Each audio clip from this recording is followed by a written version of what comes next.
আসসালামু আলাইকুম, কেমন আছো তোমরা সবাই? আজকে আমি পর্যায় সারণী নিয়ে কথা বলবো। পর্যায় সারণী খুবই গুরুত্বপূর্ণ। তুমি রসায়নে কতটা ভালো নম্বর পাবে এটা শুধুমাত্র এই পর্যায় সারণীর উপরই ডিপেন্ড করে। এসএসসির পার্সপেক্টিভের থেকে যদি বলি, সেক্ষেত্রে বলা যায় যে তুমি যদি রসায়ন পরীক্ষা দিতে যাও আর পর্যায় সারণী সম্পর্কে একটু কম নলেজ থাকে, সেক্ষেত্রে তোমার পরীক্ষা দেওয়াটা হবে বোকামি। পর্যায় সারণী সম্পর্কে যত ভালো নলেজ থাকবে তুমি রসায়নে ততটা ভালো করবা। প্রশ্ন হচ্ছে, পর্যায় সারণী পড়বা কী করে? 1 থেকে 30 পর্যন্ত মুখস্থ করবা? 1 থেকে 40 পর্যন্ত পারমাণবিক সংখ্যা মুখস্থ করবা? এটা কতটা কাজে লাগে? প্রশ্ন কিভাবে আসলে হয়? মৌল আইডেন্টিফাই কিভাবে করতে হয়? তোমাদেরকে কি কখনো বলে যার পারমাণবিক সংখ্যা 16, এরকম কি বলে? তো এই যে 1 থেকে 30 পর্যন্ত মুখস্থ করছো, 1 থেকে 40 পর্যন্ত মুখস্থ করছো, সত্যিই সেটা কতটা কাজে লাগবে? আমি বলছি না একেবারেই কাজে লাগে না, বাট এই কাজে লাগাটা 30%-এর ওপরে লাগে না। তোমরা যদি চ্যাপ্টার 4 এবং চ্যাপ্টার 5-এর প্রশ্নগুলো দেখো, তাহলে দেখবে তোমাদেরকে ডিরেক্টলি মৌলের নাম দেওয়া থাকে না বা পারমাণবিক সংখ্যাও কিন্তু দেওয়া থাকে না। সেই জায়গাগুলো কিভাবে আইডেন্টিফাই করতে হয় যে এটা কোন মৌল, প্রশ্নের প্যাটার্ন কেমন হয়, সব কিছু নিয়ে কথা বলবো। আরও একটা ব্যাপার বলতে চাই যে তোমাদের কিন্তু পার্শিয়াল মার্কিং রয়েছে। পার্শিয়াল মার্কিং মানে হচ্ছে যে তুমি যদি কোনো একটা প্রশ্নের উত্তরের অর্ধেক লিখতে পারো, তাহলে তোমাকে অর্ধেক মার্কস দেয়া হয়। কিন্তু তুমি যদি মৌল আইডেন্টিফাই করতেই ভুলে যাও বা ভুল হয়, সেক্ষেত্রে তোমাকে আর কোনো মার্কস দেওয়ার কিন্তু সুযোগ থাকে না। সেই জায়গা থেকে মৌল আইডেন্টিফিকেশন হচ্ছে সব থেকে গুরুত্বপূর্ণ। চলো, এটাই হচ্ছে মূলত পর্যায় সারণী। এখানে বিভিন্ন মৌল রয়েছে। আমরা যদি একটু দেখার চেষ্টা করি, এগুলো হচ্ছে আমাদের পর্যায়, তাই না? আমাদের এরকম কয়টা পর্যায় রয়েছে? মোট রয়েছে আসলে 7টা পর্যায়। আর এই যে এগুলো আমাদের খাড়া যেগুলো রয়েছে, এগুলোকে বলা হয় কলাম বা গ্রুপ। এই রকম মোট রয়েছে আসলে 18টা গ্রুপ এবং এই রকম রয়েছে আসলে আমাদের 7টা পর্যায়।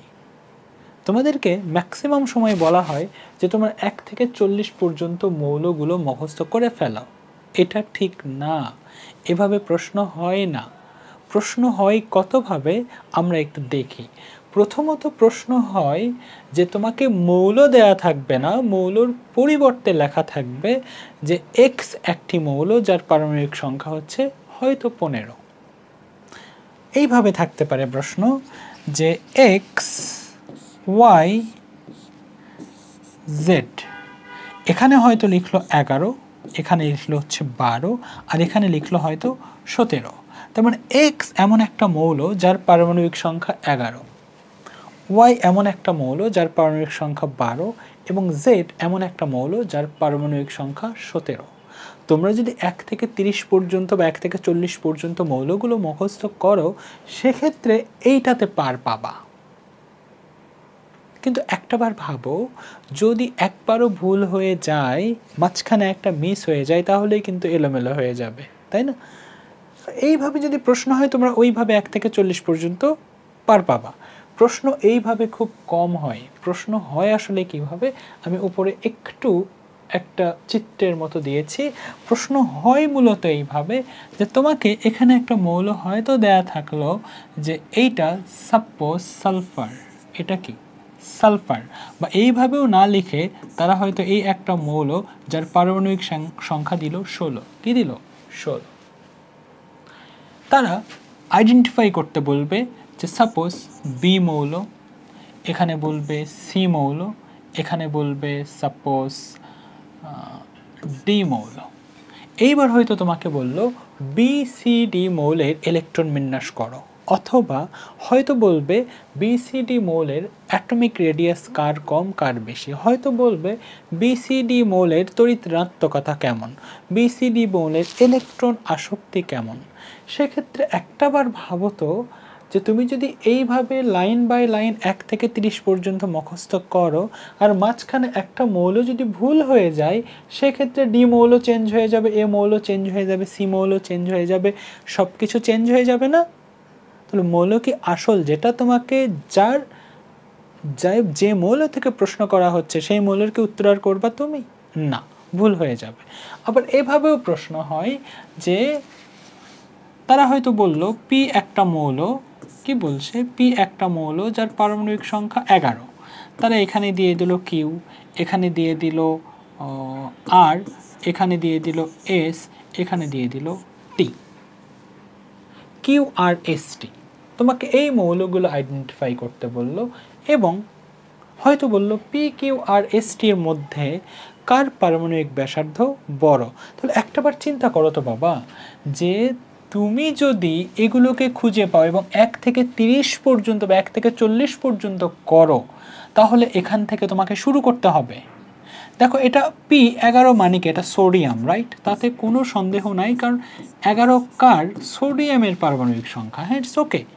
বাট তুমি দেখো এখানে লিথিয়ামকে বলতে হবে, পুরোটা ঘুরে আসতে হবে, আবার এখানে পুরোটা ঘুরে যেতে হবে, তারপর এখানে আসতে হবে। তাহলে এই 4টা মৌল আইডেন্টিফিকেশনের জন্য তোমাকে পর্যায় সারণীর কতগুলো স্টেপ আসতে হচ্ছে, তাই না? একবার চিন্তা করো তো, যে এই যে এতগুলো মৌল পার করতে গিয়ে যদি তুমি একটা মৌল মিস করে ফেলো, সেক্ষেত্রে এই মৌলগুলো কি আসলটা আর আসবে? যেটা চাওয়া হচ্ছে সেটা কি আর আসবে না? ভুল হয়ে যাবে। তো প্রশ্ন তো হয় আসলে এইভাবে, পর্যায় সারণীর একটা খণ্ডিত অংশ দেওয়া থাকে, সেই জায়গাগুলো থেকে প্রশ্ন আসলে হয়। তাহলে কিভাবে মুখস্থ করবে? দেখো হিউম্যান সাইকোলজি বোঝো, তুমি আজ পর্যন্ত অনেক রকমের রুটি দেখেছো, অনেক ধরনের রুটি দেখেছো, রুটির শেপ মনে আছে, প্রত্যেকটা রুটির আলাদা আলাদা নাম আছে, নাম কি মনে আছে? না। সাধারণত যেটা হয় যে মানুষের সাইকোলজি এমন যে তারা চিত্র মনে রাখতে পারে, শেপ মনে রাখতে পারে, বাট নাম মনে রাখতে পারে না। এটার সাথে এটার কি কানেকশন? এটার সাথে এটার কানেকশন হচ্ছে তোমরা এই চিত্রটা মনে রাখার চেষ্টা করো, যে হ্যাঁ এখানে সোডিয়াম, সোডিয়ামের ডান পাশে আছে ম্যাগনেসিয়াম, হ্যাঁ সোডিয়ামের নিচে আছে পটাশিয়াম, পটাশিয়ামের ওপরে সোডিয়াম, সোডিয়ামের ওপরে লিথিয়াম, এইভাবেই মনে রাখতে হবে। এবং তার চেয়েও আরও বড় ব্যাপার কি জানো? প্রশ্ন যে শুধু এভাবে হয় তা নয়, গ্রুপ ভিত্তিক কিছু প্রশ্ন হয়। ব্যাপার আসলে এইটা যে তোমাদের কিছু গ্রুপ এমনিই মনে রাখতে হবে, হ্যাঁ কিছু গ্রুপ মুখস্থ রাখতে হবে। যেমন এটা একটা গ্রুপ, এটা 1 নম্বর গ্রুপের সবগুলো মৌল তোমাকে মনে রাখতেই হবে, hydrogen, lithium, sodium, potassium, rubidium, caesium এবং ফ্রান্সিয়াম, যার মধ্যে ফ্রান্সিয়ামকে রেডিও আইসোটোপ মৌল মানা হয়, যে কারণে 1 নম্বর গ্রুপের যে বৈশিষ্ট্য, অর্থাৎ যে তড়িৎ ধনাত্মকতা বা সক্রিয় ধাতু ফ্রান্সিয়ামের হওয়ার কথা ছিল, সে আর হতে পারে না। 1 নম্বর গ্রুপের কোনো একটা গ্রুপের যত উপর থেকে নিচের দিকে নেমে আসা হবে, কেন্দ্র থেকে কিন্তু কক্ষপথের দূরত্ব বাড়বে। কারণ আমরা জানি যে যখন কোনো একটা গ্রুপের উপর থেকে নিচের দিকে আসা হয়, তখন একটা করে পর্যায়ের সংখ্যা বা একটা করে শক্তিস্তর বা কক্ষপথের সংখ্যা বাড়তে থাকে। যদি একটা করে কক্ষপথের সংখ্যা বাড়তে থাকে, তাহলে কেন্দ্র থেকে দূরত্বটা কি হয়? সব থেকে বেশি হয়। তো ফ্রান্সিয়ামের ক্ষেত্রে দূরত্বটাকে সব থেকে বেশি, এতে করে ইলেকট্রনের প্রতি আকর্ষণ বল সব থেকে কম, এতে করে ওর ধাতু সক্রিয়তা সব থেকে বেশি থাকার কথা থাকলেও কিন্তু তা হয় না, কারণ ও রেডিও আইসোটোপ বা তেজস্ক্রিয় মৌল। তেজস্ক্রিয় মৌল সোজা কথায় বলতে গেলে ওকে ওই অবস্থায় পাওয়া যায় না, ও ভেঙে আরও 2টা নতুন পরমাণু তৈরি করে। তো প্রথমত তোমাকে 1 নম্বর গ্রুপের সবগুলো মৌল মুখস্থ রাখতে হবে। এখন যদি তুমি 1 থেকে 30 পর্যন্ত এইভাবে মুখস্থ করতেই থাকো, তাহলে তো এই মৌলগুলো খুঁজে পাওয়ার জন্য তোমাকে সবগুলো তো পড়ে আসতে হবে, তাই না? তাহলে এইটা কোনো লজিক্যাল কথা না, আর প্রশ্ন এভাবে হয়ও না। প্রশ্ন হয় পর্যায় সারণীর খণ্ডিত চিত্র থেকে। 1 নম্বর গ্রুপ তোমাদেরকে মনে রাখতেই হবে। আরও কি মনে রাখতে হয়? 2 নম্বর গ্রুপ, এটাও তোমাদের কি করতে হবে? অবশ্যই মনে রাখতে হবে। এখানে যে মৌলগুলো রয়েছে সেগুলো তোমাদের মনে রাখতে হবে। এটাকে বলা হয় ক্ষার ধাতু, ওকে। 1 নম্বর গ্রুপকে কি বলা হয়? ক্ষার ধাতু। দেখো বাচ্চা, যেভাবে বলছি সেভাবে পড়ো, যদি না পড়ো তাহলে যেটা হবে পরীক্ষায় গিয়ে আনসার করতে পারবে না। 2 নম্বর গ্রুপকে বলা হয় মৃৎ ক্ষার ধাতু, এদেরকে মাটিতে পাওয়া যায়, ওকে। তো প্রশ্ন আসে এভাবে, নিচের কোনটি ক্ষার ধাতু বা নিচের কোনটি মৃৎ ক্ষার ধাতু? নিচের কোনটি 2 নম্বর গ্রুপের মৌল, নিচের কোনটি 1 নম্বর গ্রুপের মৌল, এইভাবে প্রশ্ন হয়। আবার প্রশ্ন হবে তোমার নিচের কোনটি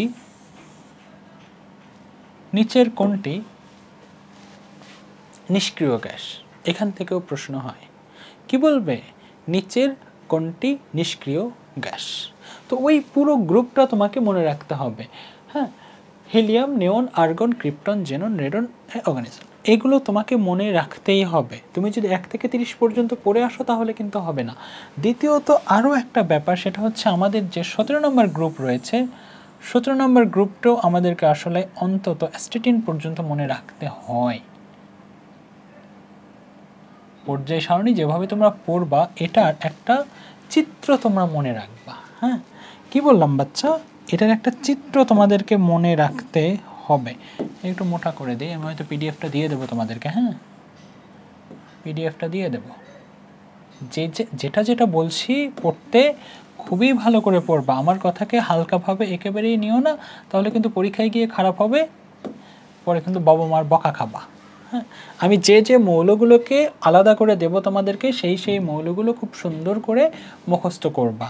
ওকে, ঠিক আছে। তাহলে আমাদের 1 নম্বর গ্রুপ বলো, 2 নম্বর গ্রুপ বলো, এদেরকে তো ডাইরেক্ট আমাদের মুখস্থ করতেই হবে, এখান থেকে কিছু করার নাই।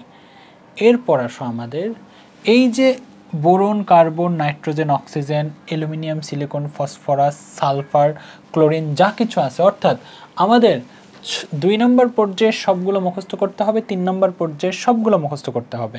4 নম্বর পর্যায়ে এসে কি সবগুলো লাগে? না, 4 নম্বর পর্যায়ে এসে লাগবে একটা ক্রোমিয়াম, 4 নম্বর পর্যায়ে এসে লাগবে একটা ম্যাঙ্গানিজ, 4 নম্বর পর্যায়ে এসে লাগবে আয়রন, 4 নম্বর পর্যায়ে এসে কোবাল্ট, 4 নম্বর পর্যায়ে এসে লাগবে নিকেল, 4 নম্বর পর্যায়ে এসে লাগবে কপার, 4 নম্বর পর্যায়ে এসে লাগবে জিঙ্ক। ওকে, 4 নম্বর পর্যায়ে এসে লাগবে এখান থেকে আর্সেনিক, এখান থেকে লাগবে তোমার আর্সেনিক, এখান থেকে লাগবে তোমার,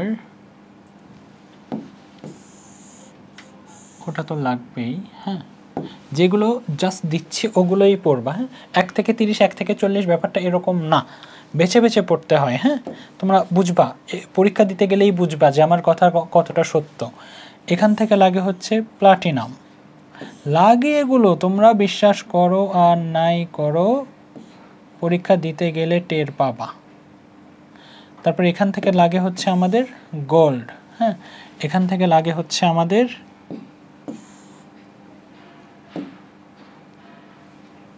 ওকে,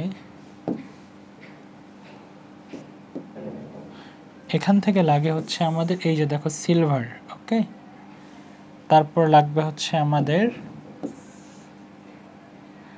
মার্কারি, তারপর লাগে হচ্ছে আমাদের লেড। যেগুলো দিচ্ছি ভালো করে পড়বা। তারপর লাগে হচ্ছে আমাদের টিন, তারপর লাগে হচ্ছে আমাদের অ্যান্টিমনি। যেগুলো দিচ্ছি ভালো করে যদি না পড়ো সেক্ষেত্রে কিন্তু মৌল কোনটা কি লিখতে পারবে না। হ্যাঁ, মোটামুটিভাবে এগুলোই লাগে। আবারও একটু বলছি যে আমাদের 1 নম্বর পর্যায়ে তো লাগবে 2, 3, 1, 2, 3 পুরোটাই তোমার লাগবে, এখানে বাদ দেওয়ার কোনো সুযোগ নাই।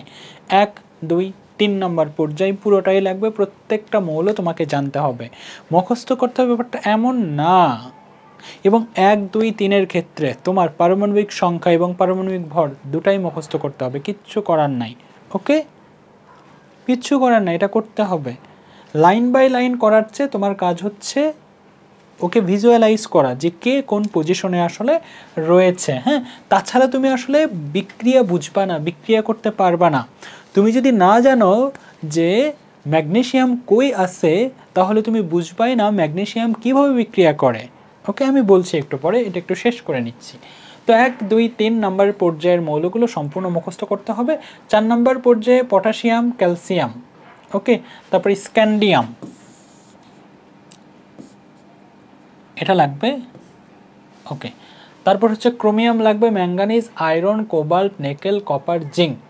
ওকে, এখন কেউ বলবে 30টা করলেই হবে, না হয় না 30টা করলে, কারণ তুমি প্রশ্নে গিয়ে দেখো সিলভার আসবে, তুমি প্রশ্নে গিয়ে দেখো প্লাটিনাম আসছে, গোল্ড আসছে, মার্কারি আসছে, হ্যাঁ লেড আসছে, বিসমাথ আসছে, অ্যান্টিমনি আসছে, টিন আসছে, আসছে এগুলো আমি বলছি আসছে, বিশ্বাস না হলে বোর্ড প্রশ্ন বের করে দেখো না তোমরা একটু। তাহলে কখনোই 30টা বা 40টা কেন, এই যে লেড, এই যে তোমার মার্কারি কি 40, এটা তো 80, গোল্ড কি 40, এটা তো 79, প্লাটিনাম 78 পারমাণবিক সংখ্যা। তাহলে কখনোই এইভাবে নয় যে প্রথম 40টা মুখস্থ করলেই হয়ে যাবে, এরকম নয়। দ্বিতীয়ত হচ্ছে তুমি যদি রাসায়নিক বিক্রিয়া ভালো করে বুঝতে চাও, তার অ্যাটমিক রেডিয়াস ভালো করে বুঝতে চাও, তাহলে তার পারমাণবিক সংখ্যা যতটা না জরুরি তার থেকে জরুরি হচ্ছে তার পজিশনটা, বোঝো নাই না? সোডিয়াম পর্যায় সারণীর কোন পাশে থাকে? বাম পাশে থাকে। সোডিয়াম যদি তুমি ইলেকট্রন বিন্যাস করো তাহলে শেষ কক্ষপথে দেখবে একটা, ম্যাগনেসিয়াম যদি তুমি ইলেকট্রন বিন্যাস করো শেষ কক্ষপথে দেখবে দুইটা। তাহলে ইলেকট্রন বিন্যাস করে করে তোমাকে বুঝতে হবে সে কি ইলেকট্রন ছেড়ে দিয়ে বিক্রিয়া করবে নাকি ইলেকট্রন গ্রহণ করে। ক্লোরিন যদি তুমি ইলেকট্রন বিন্যাস করো তাহলে দেখবা শেষ কক্ষপথে 7টা। অক্সিজেন যদি তুমি ইলেকট্রন বিন্যাস করো তাহলে শেষ কক্ষপথে দেখবা 6টা। তার মানে তারা ইলেকট্রন নিয়ে বিক্রিয়া করবে, তার মানে তারা অধাতু, এটাই তো। তার মানে ইলেকট্রন বিন্যাস করে তোমাকে ডিসাইড করতে হচ্ছে। কিন্তু পর্যায় সারণীকে কীভাবে সাজানো হয়েছে?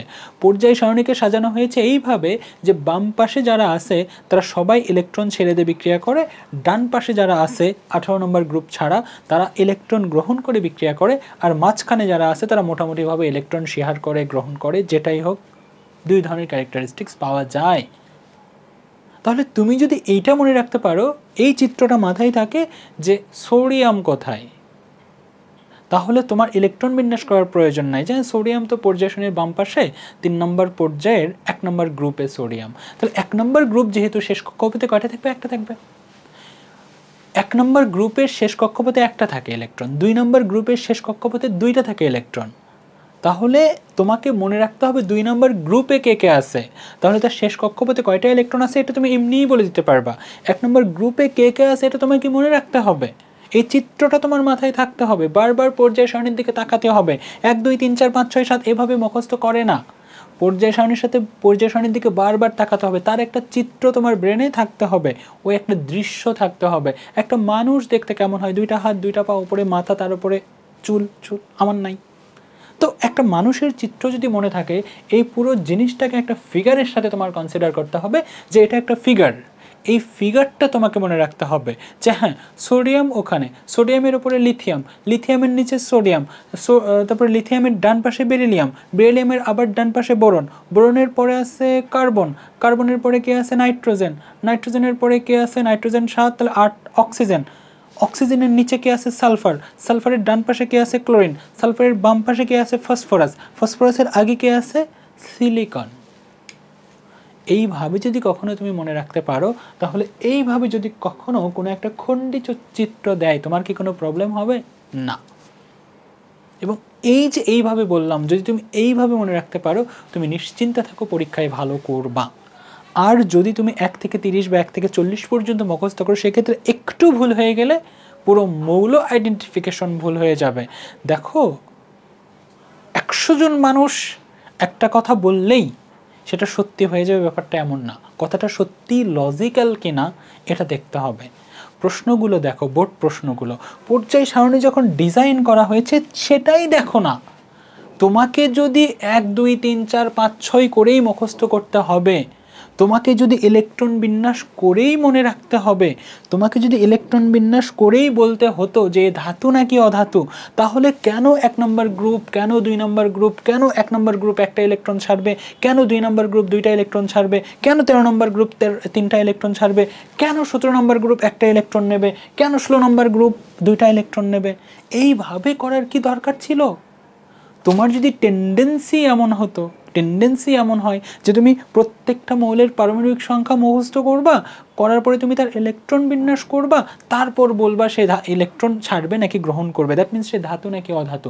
যদি এইভাবেই শেখানোর উদ্দেশ্য থাকতো, যদি এইভাবেই শেখাটা পারফেক্ট হতো, তাহলে তো এইভাবে গ্রুপ ভিত্তিক, পর্যায় ভিত্তিক পর্যায় সারণী দেওয়ার কোনো প্রয়োজন ছিল না, কোনো গ্রুপ রাখার প্রয়োজন নেই, কোনো পর্যায় কিচ্ছু কিচ্ছু রাখার তো প্রয়োজন ছিল না, সিম্পলি হজবরল করে শুধু পারমাণবিক সংখ্যা দিয়ে তারা চলে যেত যে পারমাণবিক সংখ্যা মুখস্থ করো, তারপর তোমরা তার ইলেকট্রন বিন্যাস করে দিয়ে দেখো ধাতু নাকি অধাতু, ব্যাস। তো আসলেই কি সেইভাবে ডিজাইন করা হয়েছে, সেই চিন্তা করে ডিজাইন করা হয়েছে? না, সেই চিন্তা করে ডিজাইন করা হয়নি, বরং এখানে প্রত্যেকটা পজিশন বলেছি, পারমাণবিক সংখ্যা বলি নাই, প্রত্যেকটা পজিশন তার ক্যারেক্টারিস্টিক্স ডিফাইন করে, প্রত্যেকটা পজিশন। দেখো যে 1 নম্বর গ্রুপের 1 নম্বর পর্যায় একটা কক্ষপথ কয়টা? একটা। 2 নম্বর পর্যায়ের 1 নম্বর গ্রুপ, 2 নম্বর পর্যায় 1 নম্বর গ্রুপ, রাইট? এইটাতে শক্তিস্তর কয়টা থাকে? 2টা। এখানে শক্তিস্তর কয়টা থাকে? 3টা। এখানে শক্তিস্তর কয়টা থাকে? 4টা। এখানে কয়টা? 5টা। এখানে কয়টা? 6টা। এখানে কয়টা? 7টা। তার মানে কি 1 নম্বর গ্রুপের যত উপর থেকে নিচের দিকে আসবা তাদের কক্ষপথ একটা করে কি হয়? বেড়ে যায়। বেড়ে গেলে নিউক্লিয়াস থেকে দূরত্ব কি হয়? বেশি হয়। দ্যাট মিনস 1 নম্বর গ্রুপের যত উপর থেকে নিচের দিকে আসবা তত ধাতু সক্রিয়তা কি হতে থাকে? বাড়তে থাকে। তার মানে কি? তার মানে আমি কি একবারে সোডিয়াম, ম্যাগনেসিয়াম, পটাশিয়াম বলেছি? না, বলেছি না, বাট তাদের পজিশন কি করছে? তাদের ক্যারেক্টারিস্টিক্স ডিফাইন করে দিয়েছে। তাহলে তাদের পজিশন অনুযায়ী তোমাকে মুখস্থ রাখতে হবে, তার পজিশন মনে রাখতে হবে যে সোডিয়াম কোন পজিশনে রয়েছে। প্রত্যেকটা পজিশন, প্রত্যেকটা মৌলের ক্যারেক্টারিস্টিক্স, সে কি ইলেকট্রন ছেড়ে দিয়ে বিক্রিয়া করবে না ইলেকট্রন গ্রহণ করে বিক্রিয়া করবে, সে কি ধাতু নাকি অধাতু, সব কিছু বোঝা যায়। তার অ্যাটমিক রেডিয়াস কেমন হবে, তার ইলেকট্রোনেগেটিভিটি কেমন হবে, রাইট? দেখো মৌলের নাম মনে রাখার প্রয়োজন পড়বে না। যেমন আমি যদি বলি সোডিয়াম এবং ম্যাগনেসিয়াম একই পর্যায়ের মৌল, যখন একই পর্যায়ের বাম থেকে ডান দিকে যাওয়া হয়, একই পর্যায়ের, এর 3টা কক্ষপথ, এরও 3টা কক্ষপথ, এরও 3টা কক্ষপথ, সবগুলোর 3টা করে কক্ষপথ। তার মানে একই পর্যায়ে কক্ষপথের সংখ্যা বা শক্তি স্তরের সংখ্যা কি বাড়ে? না, বাট কী বাড়ে? ইলেকট্রন এবং প্রোটন সংখ্যা বাড়ে। তাহলে যেহেতু শক্তি স্তরের সংখ্যা বাড়ছে না, ইলেকট্রন এবং প্রোটন সংখ্যা বাড়ছে, সুতরাং ইলেকট্রন এবং প্রোটনের মধ্যে আকর্ষণ বল বেশি হবে, যে কারণেই কক্ষপথ আস্তে আস্তে কী হবে? ছোট হয়ে আসবে। তার জন্য আমাকে মৌলের প্রয়োজন পড়ছে না, কোনো একটা নামের প্রয়োজন পড়ছে না, পারমাণবিক সংখ্যার প্রয়োজন পড়ছে না। তার মানে কি প্রত্যেকটা পজিশন এক একটা করে ক্যারেক্টারিস্টিক্স হোল্ড করে আসে, একটা নির্দিষ্ট বৈশিষ্ট্য রয়েছে প্রত্যেকটা পজিশনের। পারমাণবিক সংখ্যাকে বিলিভ করো, বিশ্বাস করো, গতানুগতিক ধারায় গা ভাসিয়ে দিও না। তোমার দেশের শিক্ষা ব্যবস্থা ভালো না, এটা সবাই কিন্তু জানে, এবং এটা আমরাও তার একটা বড় কারণ। যে 30টা মুখস্থ করো, 40টা মুখস্থ করো, কী হবে 30টা মুখস্থ করে? কী হবে 40টা মুখস্থ করে? তার ক্যারেক্টারিস্টিক জানো? কিভাবে বিক্রিয়া করবে সেটা জানো? তাদের অ্যাটমিক রেডিয়াস জানো? তাদের পজিশনের ওপরে অ্যাটমিক রেডিয়াস কিভাবে চেঞ্জ হয় সেটা জানো? না, জানো না। আচ্ছা আমি যদি বলি, দাও আমাকে বলো তো দেখি, বলো তৎক্ষণাৎ, এটা দেখার সাথে সাথে কয়জন বলতে পারবা এটা? দেখো তো, পটাশিয়াম, না, কার অ্যাটমিক রেডিয়াস বড়? বলতে পারবা? পারবা বলতে? গুগলে সার্চ করো না, লজিক্যালি দেখো তো, পারবা বলতে এটা? হাইড্রোজেন গ্যাস, পটাশিয়াম প্লাস আর নাইট্রোজেন 3-, কার অ্যাটমিক রেডিয়াস সব থেকে বড়? গুগল করো না, তোমাদের কাছে ম্যাক্সিমামের উত্তর মনে হবে কি জানো? যে definitely potassium plus, but not. তাহলে একটু চিন্তা ভাবনা করে পড়ো। আমি আবারও বলছি, গতানুগতিক ধারায়, আমি এটা বলছি না 40টা মুখস্থ করো, তুমি করো 40টা কেন, তুমি 118টাই করো, আমার কোনো আপত্তি নাই। সামনে 2 বছর পর যেগুলো আরও আসবে তুমি সেগুলো আগে আগে মুখস্থ করো, আমার কোনো আপত্তি নাই। বাট পর্যায় সারণী যে উদ্দেশ্যে ডিজাইন করা হয়েছে, প্রত্যেকটা পজিশন যে এক একটা করে কোনো কিছু বর্ণনা করতে চাচ্ছে, একটা বৈশিষ্ট্য প্রকাশ করতে চাচ্ছে, সেই বৈশিষ্ট্যগুলো তোমাদেরকে মনে রাখতে হবে। মৌল জানার কোনো প্রয়োজন পড়বে না, আমি বৈশিষ্ট্য বলে দেবো ওখানকার, যে ওখানে যে আছে তার বৈশিষ্ট্য কী।